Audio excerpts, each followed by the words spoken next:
Hello, Fellow Human. Welcome back to another Dank Doggo r/idontworkherelady videos. So, when was the last time you saw a male Karen in real life? On to the first story. Male Karen gets upset at me for how long his wait is, but I don't work here. I have a relatively straightforward one to share. I work at a pizza restaurant that cannot be out-pizzaed. In the same shopping center, there is a Starbucks that is very busy as we are at the intersection of two major streets that both have lots of commuters during peak times of day. So, I was on my break and went over to Starbucks to get free water because there's no portable water available in our kitchen. Since I'm not buying anything this time, I just stick my head by the window and wave to one of the on-duty staff who recognizes me and nods. They know I just want water and will pour it when they have a few seconds of free time. Standing in line by the pickup window was a male Karen type, slightly overweight, 6 feet tall with a beer belly and a tank top. I went over to the corner near the checkout window and played on my phone for a couple of minutes. He got impatient and banged on the counter and told them to hurry up. Then, he walked up behind me where I was standing off to the side of the checkout window. "Hey, you lazy crap! There's a lot of people waiting and it's really busy. Go back in the kitchen and help them out so I can get my order." I turned around to display my shirt and a baseball cap with the restaurant's logo on them. In retrospect, I wish I had said something witty like, "I'm sorry, I'm on my break, but can I have your pizza out in a few minutes?" But all I had in mind to say at that time was, "Excuse me?" But at least I said in a really dry, sarcastic voice. A couple of people in line giggled at him, and he went back to wait for his order. I got my water, he got embarrassed. A good outcome. By the way, the water that comes out of our sinks is potable. It's just that no one drinks it, because it doesn't taste very good. The store sells plastic water bottles, and we get an employee discount on them, so they're less than $1, but the Starbucks water is ice and tastes better. Plus, some of our kitchen staff and their kitchen staff are friends, so it's good to give them business. We buy coffees and sandwiches there too. Our boss encourages us to bring in water bottles and is one of the better bosses I've had. Wait, OP, are you saying that your pizza restaurant is making pizza out of water you wouldn't drink? That is dangerous. On to the second story by /Digital Girly. He's just a boy. One day I was shopping in the grocery store, and as the mother of a 5-year-old, I was used to walking around holding a tiny hand in mine while I was grabbing groceries. On this day, I'm shopping, but little man stayed at home with grandma. I'm meandering around the store and realize I'm holding a little hand. I look down and there's somebody's kid looking back up at me. Our eye connects and he says, "Oops, wrong mom," and then dances off search for the right mom. Oops, wrong mom? That kid is too funny. The third post is by Tina Webmom. 5 years old is a sport when asked to help. My son's second Christmas was fast approaching. He wasn't even a year old yet. I had the idea that each year I would purchase him an ornament that when he moved into his home, he'd have something for his own tree that carried memories. I went to Sears. Row upon row of ornaments. I realized I'm very girly when I buy things like this. I needed a male's perspective. I see a little boy walking by. Me. "Would you be willing to help me with something?" Little boy. "What?" Me, pointing to my son. "He's still too little to pick out an ornament. Would you be willing to help?" His chest swells up and he begins looking around at the ornaments. Me. "Anything you want." I don't know what a little boy might like. This little boy took his job very seriously, taking the ornaments down and looking each one over. His mother finally wandered over and told him they were leaving. Little boy, "I cannot leave." His mom, "You absolutely can because we are leaving now." Little boy, "But I haven't finished helping this little boy out yet." Mom looks at me. I point at my son and explain what is occurring. She smiles and kicks back waiting. I continue to follow this young man, handling down ornaments as he requests them. He finally chooses one. It's Santa on skis and tilted like he's just jumped into the air. The ornament is wood. Me. What made you decide on this one? little boy. He is tiny, so if he breaks it, he won't get hurt. Years later, the German Shepherd chewed it. But that little boy was the most thoughtful young man I've ever met. Very wholesome. Thank you for sharing. On to the fourth story by Kuka Banis. I used to work here, now solve your own problems. A little over a decade ago, I worked for the local hardware outfit as the store man / store's manager. I took the job because it was local, paid okay, and was supposed to be relatively stress-free. Unfortunately, the reality of it was that the assistant manager, Colin, was a jerk with an inferiority complex who had it in for me because I was more qualified than he was. Also, I had absolutely no interest in climbing the corporate ladder or taking his job. The job itself was overtasked and understaffed, and things were only getting busier as there was a building room happening in the area at the time. As a result, I quickly ended up being run off my feet every day trying to keep up with the constant influx of goods and outgoing orders. To make matters worse, the overall manager, John, decided to reassign my 2 off-siders as delivery staff, leaving me on my own. When I protested, I was told to solve my own problems. I somehow kept up with the workload, but knowing this was not going to work in the long run, I continued in my attempts to get more staff in my area. Even just one off-sider would have made a huge difference. I tried reasoning with John, saying, "What if I get sick or injured? How will you get the orders done then?" His solution was that he would have some of the casual staff from the front retail area fill in if that happened. I laughed in his face and suggested that they could not find their own butt using both hands. Probably not the best way to handle things. Once again, I was told to solve my own problems. Okay then, fine, I'll do just that. The situation continued to become more difficult each week.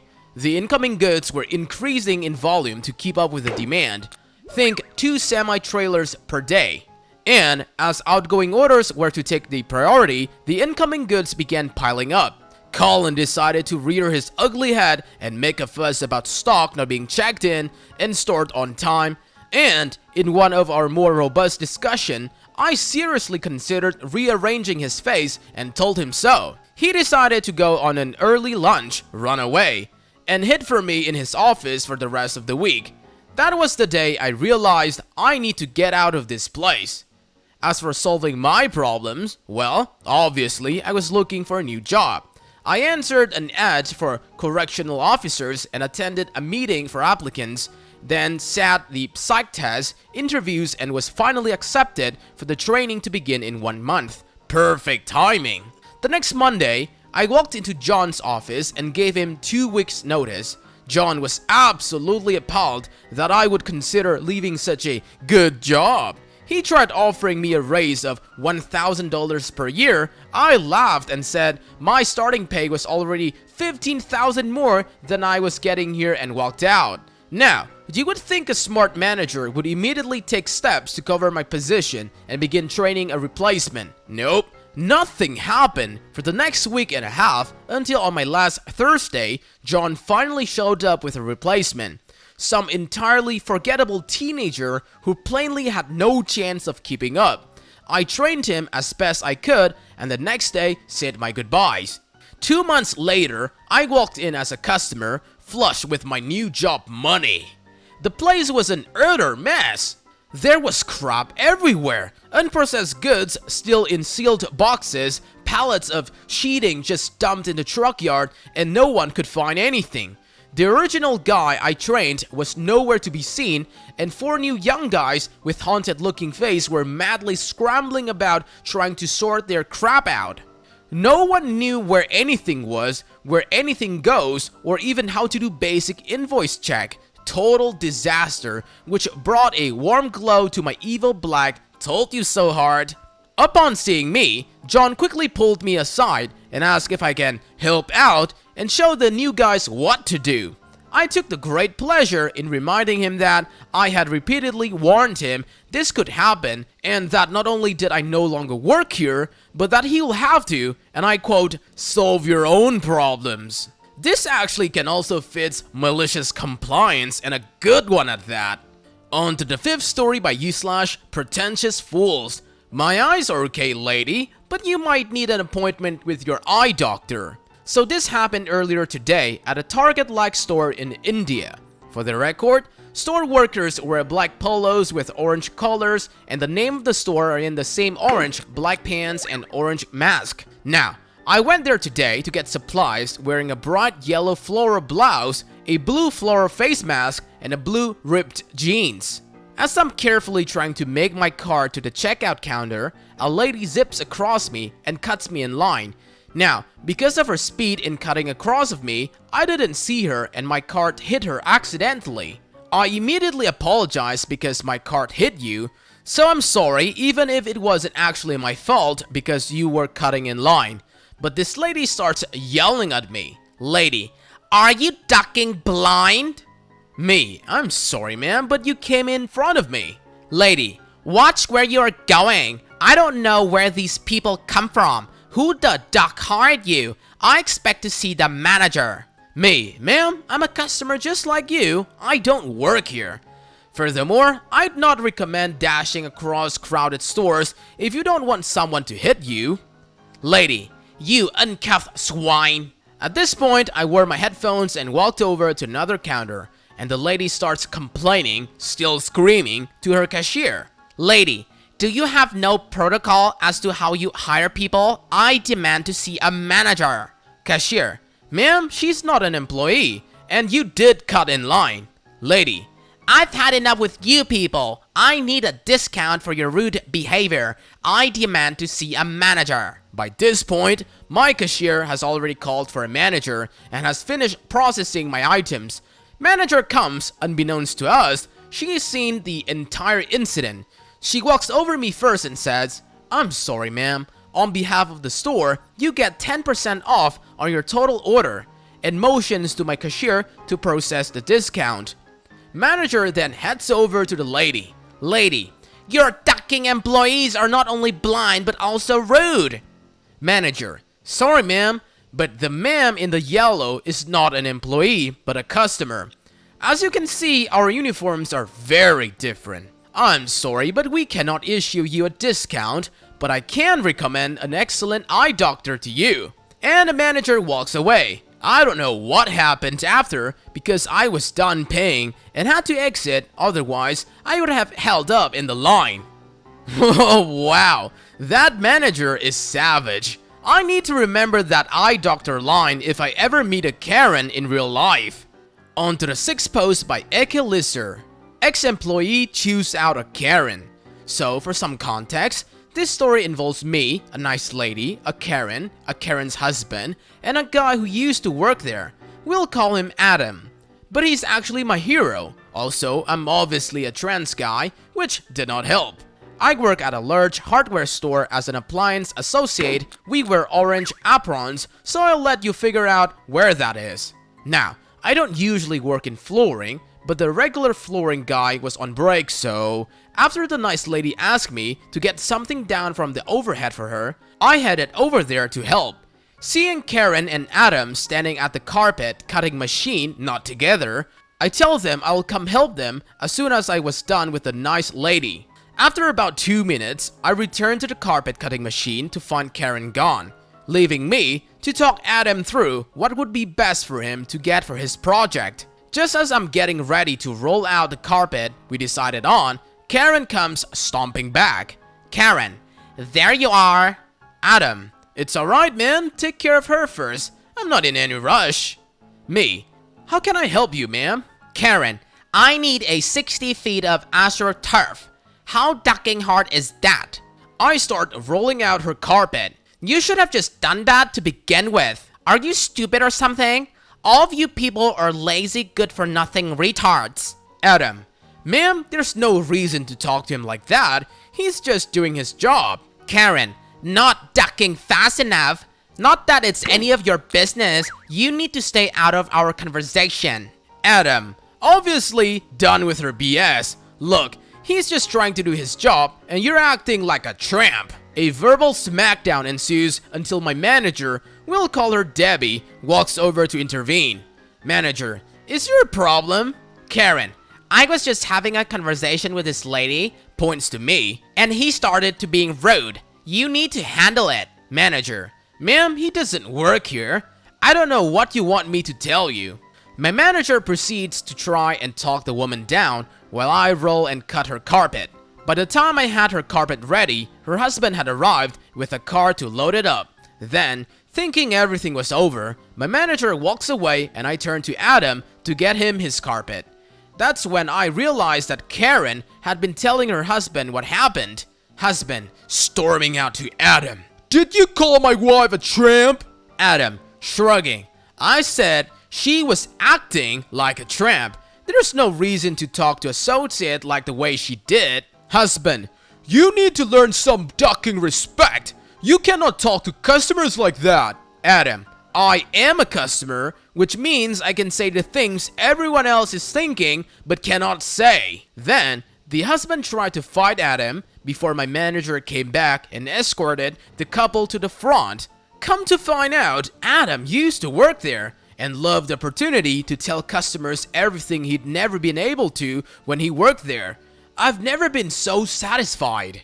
I'm really glad you didn't end this with, and my manager gave Karen a discount to stop her from talking. On to the final story by /Dragon Crystal. Karen traps herself in the changing room after getting mad at me. Cast me/Dragon Crystal equals to myself, mom equals to my mom, and Karen equals to her entitled self. This happened a long time ago, before this pandemic started. My mom and I were at the Walmart shopping for stuff, possibly some grocery too. My mom finds the shirt she likes and wants to go try it on, so we head to the changing room. I'm waiting for her to try on the shirt and just looking at my phone while keeping an eye on our cart. Mom, hey, Dragon Crystal, can you get a larger size? This one is a bit tight. So I get up and go find a bigger size for her. After I find it and hand it to my mom, I go back to where I was sitting when I hear a "Excuse me?"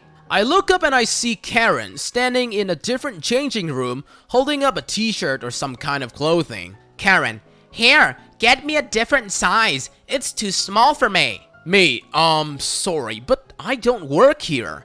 Karen, well, you helped the other woman. Why wouldn't you help me? I was dressed in all black, not the Walmart uniform. I helped her because she is my mom? And I don't have to help you if I don't feel like it. And besides, I don't even know where you got that from. Karen, I got this from over there. Spots to random direction.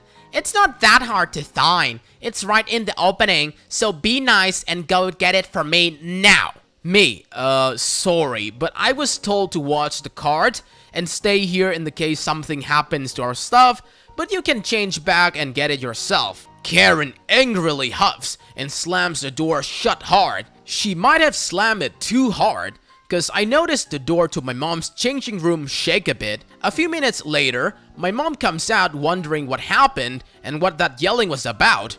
I explain everything to her and we walk away from the changing room. She puts the shirt back because she couldn't find the one that fits her. But as we were leaving, I recall hearing a rattling behind us, so I stopped, looking around and even waited a bit for the rattling to start again. Mom, notice I stopped. Is something wrong? Me, still looking around. I thought I hear something rattling. Mom, maybe it was the cartwheel, since a lot of these wheels tend to rattle loudly and get squeaky after a while. Let's hurry. We have been here much longer than we should have, and your dad might have get mad. So, we just walk away, where I eventually spot an actual employee and let her know about Karen needing help in the changing room, which she responded with, "Thanks, I'll head over and see what she needs." My mom and I head over to the grocery section, grab a few items before heading to the checkout area. While we were waiting in line, we hear over the PA system, can we get the maintenance over to the changing room? We seem to have a bit of problem over here." We start laughing over the call. We can only assume what the problem could be since we haven't seen Karen leave the changing room. Cashier rings up our stuff and we head home for the evening, not wanting to hear what happened, since Karen might accuse me of not helping her and possibly claim that I trapped her in the changing room. Then, again, that rattling I hear when we were leaving, the error could have been Karen trying to open the door, but since my mom was in a hurry, we saved ourselves from Karen's full wrath. Well, legend has it, Karen still rattles the door, waiting for a non-employee to let her out so she can unleash hell on Earth. That's it for today, fellow humans. Thanks for watching. Be sure to leave a like, comment, and subscribe. See you guys next time.